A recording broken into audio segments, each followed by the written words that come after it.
the grand penthouse on the 45th floor of Manhattan's most expensive building was filled with the sound of laughter and expensive champagne glasses clinking together. Marcus Wellington stood near the huge windows that showed the sparkling city.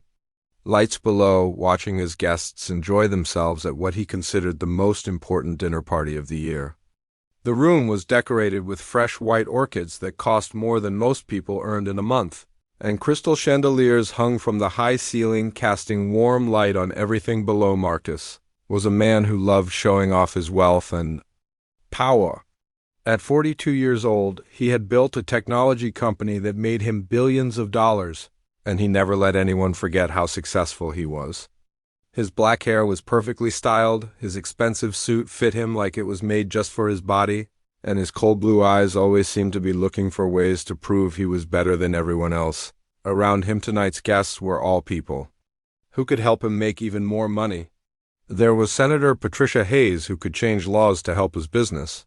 Tech billionaire David Kim, who might want to buy part of his company. Famous actress Jennifer Stone, who could help him look good in magazines, and 20 other rich and powerful people who all wanted something from each other. They ate food prepared by the city's most expensive chef and drank wine that cost thousands of dollars per bottle. Marcus's wife Sarah stood across the room talking quietly with some of the other wives. She was a beautiful woman with long brown hair and kind green eyes, but Marcus rarely paid attention to her anymore. She had learned over their 10 years of marriage that her husband cared more about money and power than he cared about her feelings. Tonight she wore a blue dress that cost more than a car, but she would have been happier staying home and reading a book as the evening went on. Marcus noticed that some of his guests were getting bored with the usual rich people conversations about stocks and vacation homes. He was always looking for ways to entertain his guests because happy guests meant more business deals and more money for him.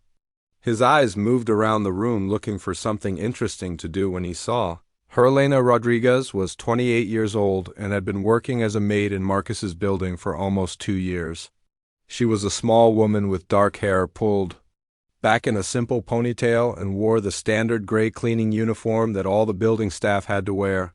She moved quietly around the edges of the party, emptying trash cans and wiping down surfaces that didn't really need to be cleaned. Elena tried to stay invisible during these fancy parties because rich people usually didn't like being reminded that poor people existed tonight. Elena was being extra careful because she really needed this job. Her mother Maria had been sick with cancer for 3 years, and the medical bills kept getting bigger every month. Her younger brother Carlos was only 16 and still in high school, so Elena was the only person in her family who could work full-time. She sent most of her money home to her family in Queens and kept just enough to pay for her tiny apartment and basic food. Elena had been cleaning near Marcus's huge black piano when she noticed how beautiful it was. The Steinway grand piano was worth more money than Elena would earn in 5 years, and it sat in the corner of the room like a piece of expensive art. Elena had always loved pianos, and seeing this one made her remember things she tried not to think about anymore. She quickly looked away and continued cleaning, hoping no one had noticed her staring, but Marcus had been watching her, and a cruel idea started forming in his mind.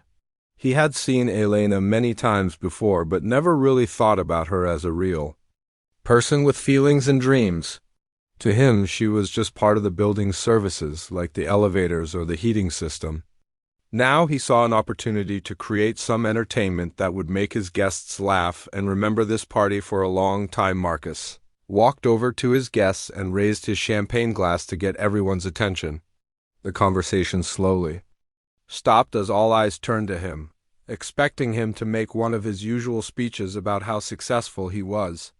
Instead, he pointed toward Elena, who was now frozen near the piano, sensing that something bad was about to happen to her. "Ladies and gentlemen," Marcus said in his loud, confident voice, "I think we need some entertainment tonight." He smiled the kind of smile that didn't reach his eyes and made people feel uncomfortable.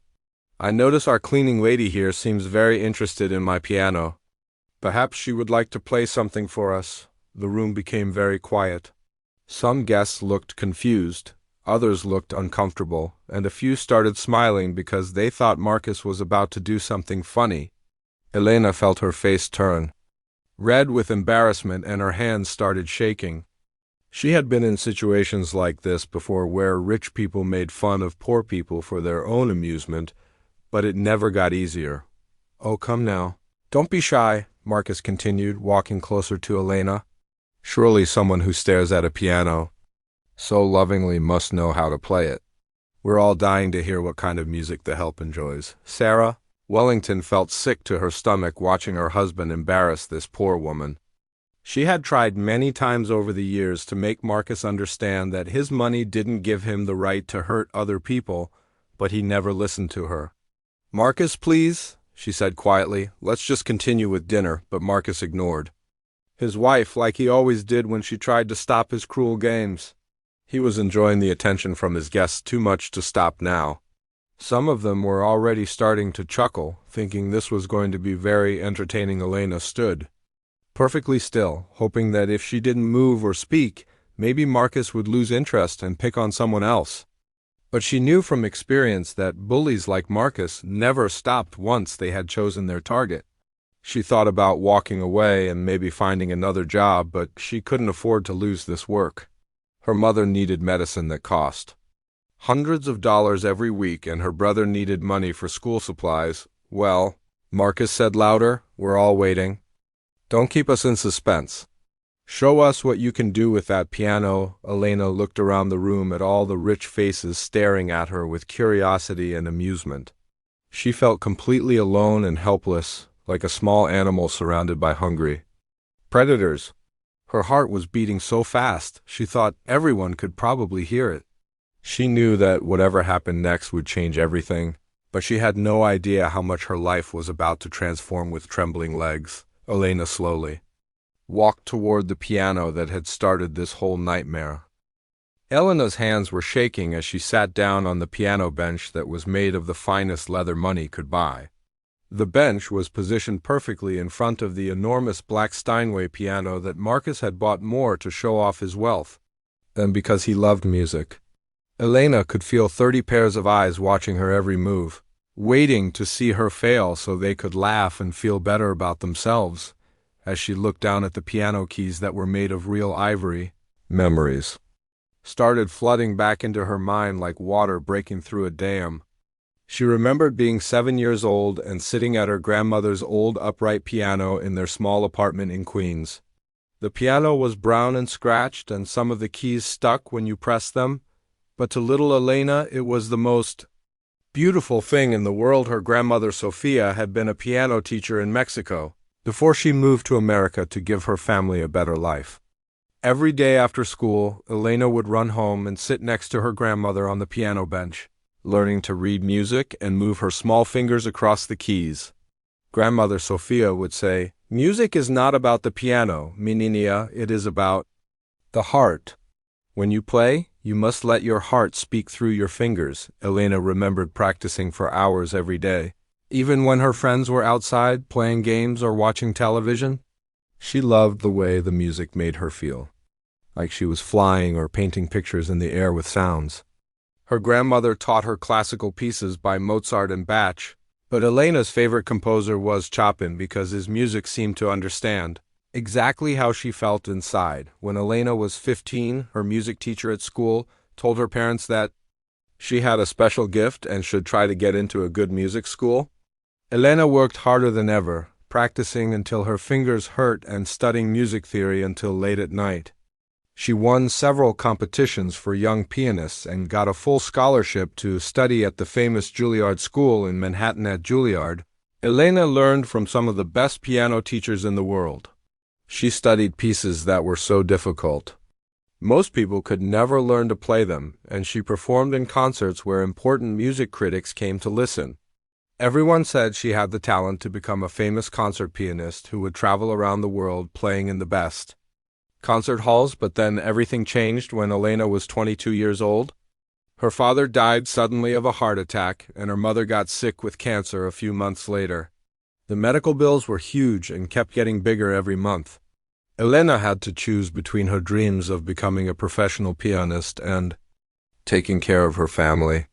The choice was not really a choice at all because family always came first. Elena left Juilliard just 6 months before she would have graduated and started working whatever job she could find to pay the bills. She cleaned offices at night, worked in restaurants during the day, and took care of other people's children on weekends. She had to sell her grandmother's piano to help pay for her mother's surgery, and she hadn't played a real piano in almost 3 years now, sitting at Marcus's expensive piano.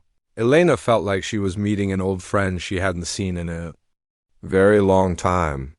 Her fingers remembered exactly where to go, even though she had been away from music for so long. She could hear her grandmother's voice in her memory saying, "Let your heart speak." Mi niña. Elena closed her eyes and tried to forget about all the people watching her and waiting for her to embarrass herself. She thought about her mother lying in the hospital bed, fighting cancer with all her strength. She thought about her brother Carlos, who was so smart and deserved to go to college someday. She thought about her father, who had worked 16 hours a day in a factory so his children could have better lives than he did. Slowly, Elena placed her fingers on the keys and began to play Chopin's Ballade No. 1 in G minor. It was one of the most difficult pieces ever written for piano, and it was also one of the most beautiful.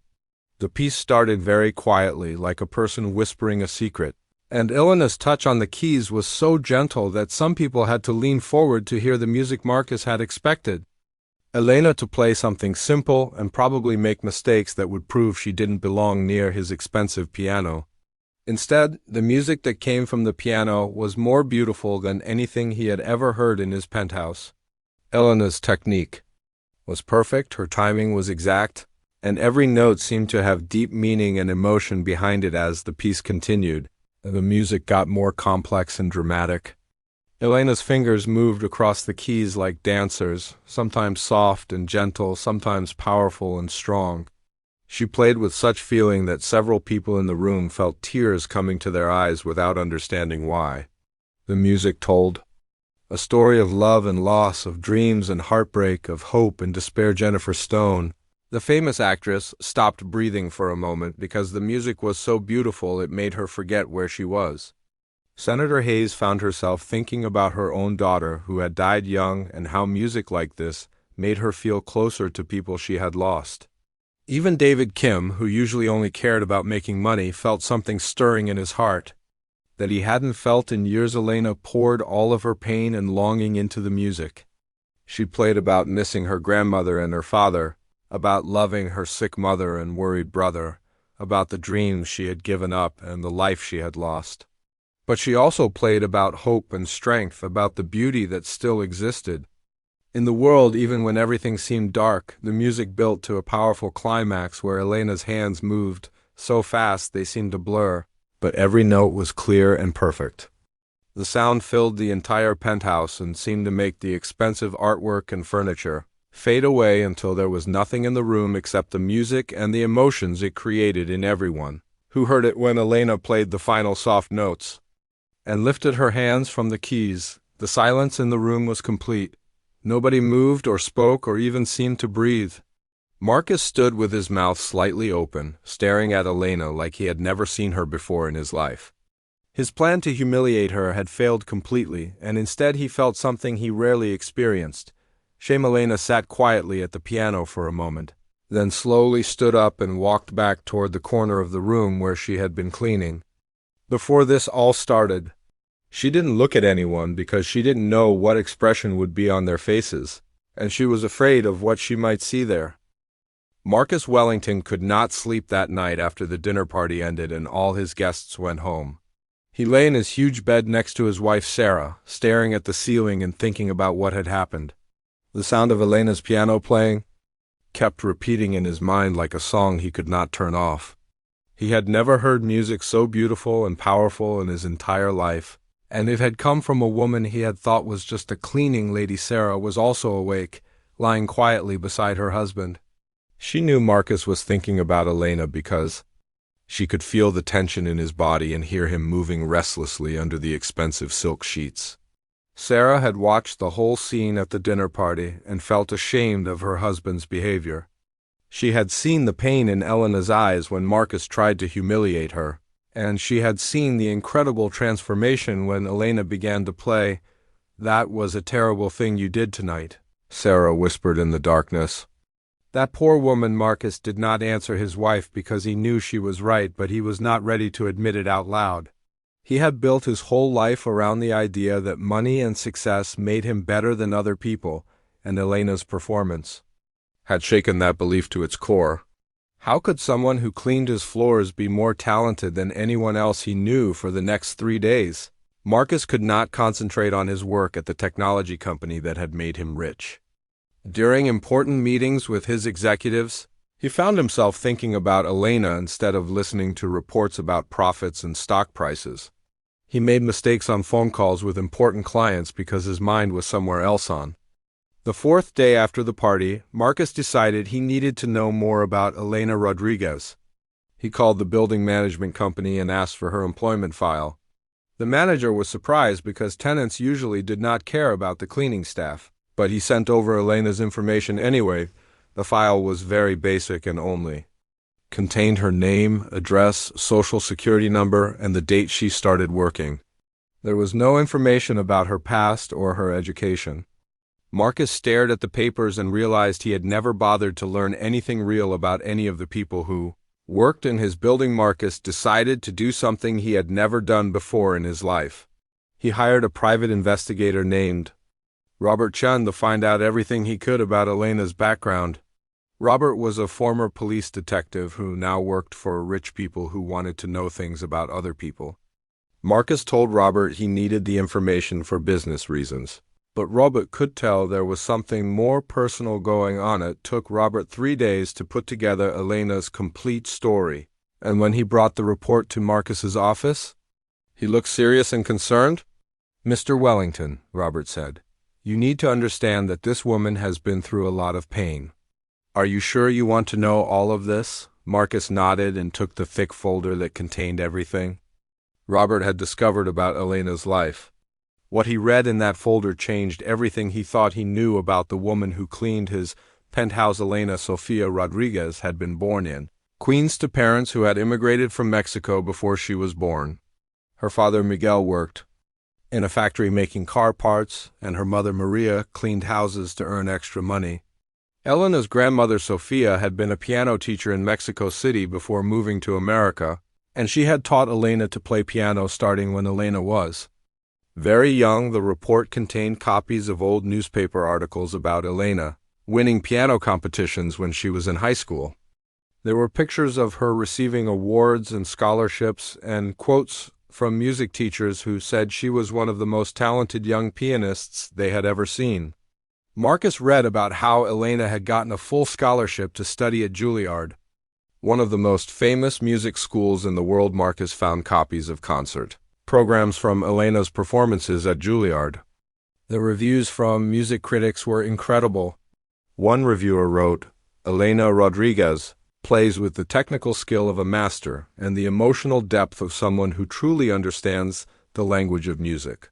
Another critic said, "This young woman has the potential to become one of the great pianists of her generation," but then the story took a dark turn. The investigator had found medical records showing that Elena's father Miguel had died of a massive heart attack when Elena was 22 years old. Just 3 months later, her mother Maria was diagnosed with stage 3 breast cancer. The medical bills started immediately and grew larger every month. Marcus read about how Elena had tried to continue her studies at Juilliard while also working part-time jobs to help pay for her mother's treatment. But the financial pressure became too much, and she was forced to drop out of school just 6 months before graduation. The investigator had found Elena's withdrawal papers from Juilliard, and there was a note from her advisor saying, "We are losing one of our most promising students due to family financial hardship." The report showed that Elena had worked dozens of different jobs over the past 3 years. She had cleaned offices, worked in restaurants, took care of children, and even worked in a factory for a few months. She sent most of her money to help pay for her mother's ongoing cancer treatments and to help support her younger brother Carlos, who was still in high school. Marcus learned that Elena lived in a tiny studio apartment in a rough neighborhood in Queens. She took 3 different buses to get to work in Manhattan every day, leaving her apartment at 5 in the morning and not getting home until after 8 at night. The investigator had found that Elena had sold her grandmother's piano 2 years ago to help pay for her mother's surgery. The most shocking thing Marcus discovered was a series of videos on the internet from Elena's time at Juilliard. He watched her perform Rachmaninoff's Piano Concerto No. 3 with a full orchestra when she was 21 years old. The performance was absolutely perfect, and the audience gave her a standing ovation that lasted for several minutes. Marcus realized that Elena could have been a famous concert pianist traveling around the world, but instead she was cleaning his floors because she chose to take care of her family. Marcus closed the investigator's report and sat alone in his office. For a long time, he thought about his own life and how he had never had to sacrifice anything important to get what he wanted. He had been born into a wealthy family, gone to the best schools, and started his business with money from his father. He had never had to choose between his dreams and his family's survival. For the first time in his adult life, Marcus Wellington felt genuine respect for another person.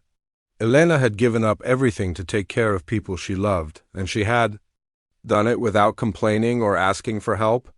She had more courage and strength in her small body than Marcus had in his entire privileged life. Marcus picked up his phone to call Elena, but then he stopped. What could he possibly say to her that would matter after what he had done? 2 weeks after Marcus learned about Elena's past, he still had not spoken to her about what he had discovered. Every time he saw her cleaning in his building, he felt a mixture of shame and admiration that made it hard for him to know what to say. Elena continued her work as if nothing had happened at the dinner party, but Marcus noticed that she avoided looking at him and seemed more nervous when he was around. Marcus spent those 2 weeks thinking about Elena's story and feeling more guilty every day.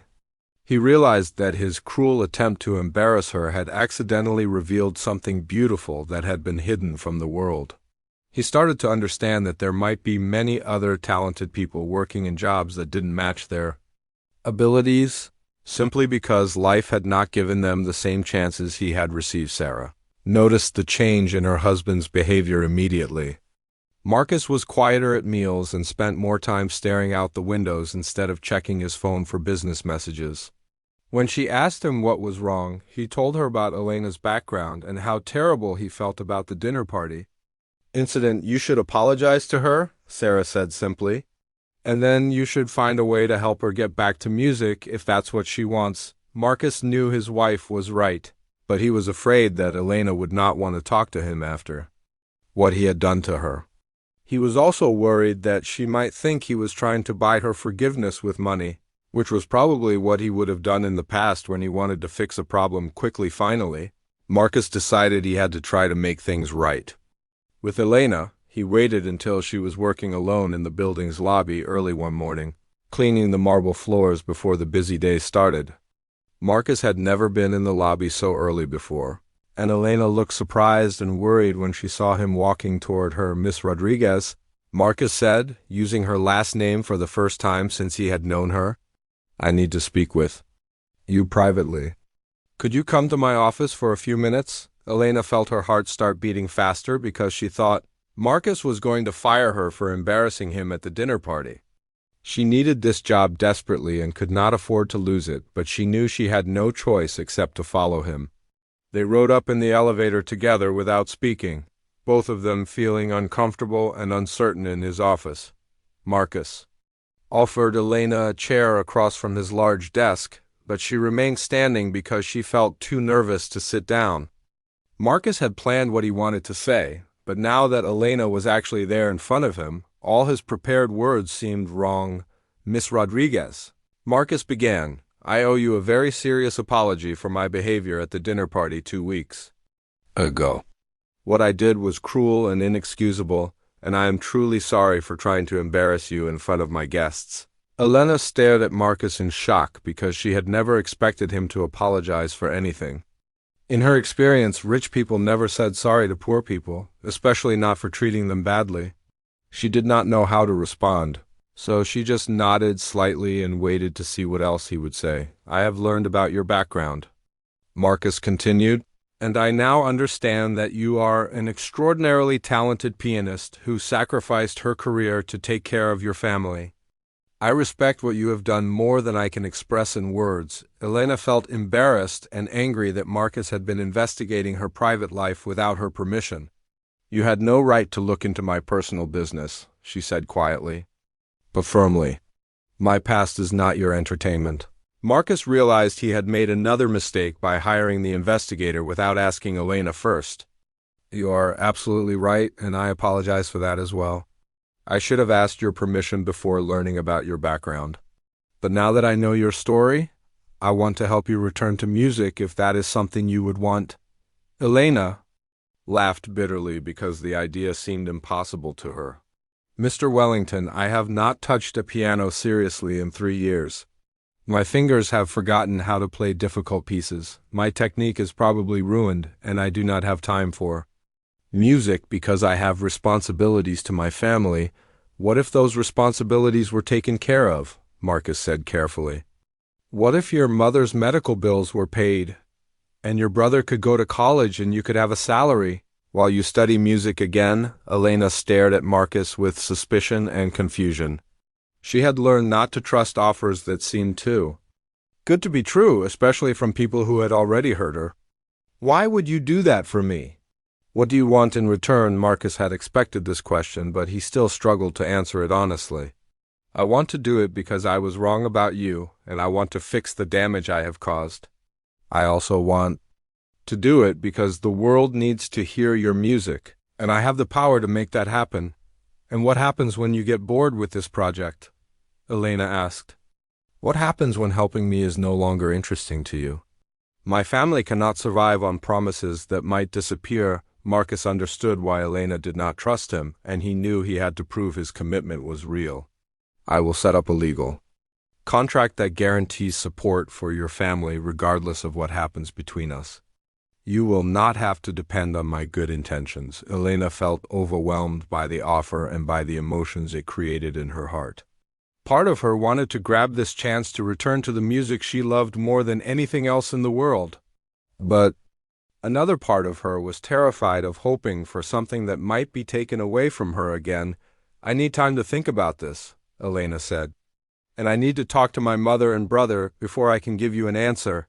Marcus nodded and gave Elena his personal phone number written on a piece of paper. Take as much time as you need. Call me when you have decided. That evening, Elena took the long bus ride home to Queens, feeling more confused than she had felt in years. When she arrived at the small apartment she shared with her brother Carlos, she found him doing homework at the kitchen table that also served as their dining room and desk. Carlos looked up from his math problems when Elena walked in looking upset and distracted. At 16, Carlos was tall and thin like his sister, with the same dark eyes and serious expression. He had always been protective of Elena because he knew how hard she worked to take care of their family. What happened today? Carlos asked immediately. You look like someone told you something terrible or something wonderful, and you cannot decide which one it is. Elena sat down across from Carlos and told him everything that had happened with Marcus, from the dinner party humiliation to today's shocking offer. Carlos listened carefully, without interrupting, the way their father had taught him to do when someone was sharing something important. When Elena finished her story, Carlos was quiet for several minutes. Finally he said, Elena, you have spent 3 years taking care of everyone else. Maybe it is time to let someone take care of you so you can go back to the music that makes you happy. But what if it is a trick? Elena said, what if he changes his mind and leaves us worse off than we were before? Carlos reached across the table and took his sister's hand. Then we will survive like we always have. But Elena, what if it is not a trick? What if this is your chance to have the life you were supposed to have before? Papa died and Mama got sick. Elena squeezed her brother's hand and realized that she was not the only one who had been affected by their family's struggles. Carlos had grown up too fast and taken on responsibilities that should not belong to a teenager. Maybe accepting Marcus's offer would give Carlos a chance to be young again. 2. 3 days after Elena talked with her brother Carlos, she called Marcus and told him she would accept his offer, but only with very strict conditions.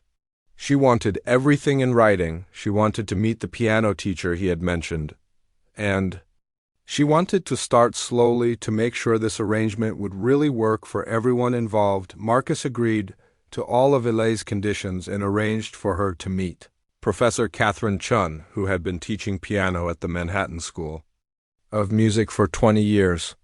Professor Chun was a small woman with gray hair and gentle eyes who had helped many talented students develop their skills over the years. When Professor Chun heard Elena play for the first time, she was amazed by what she discovered.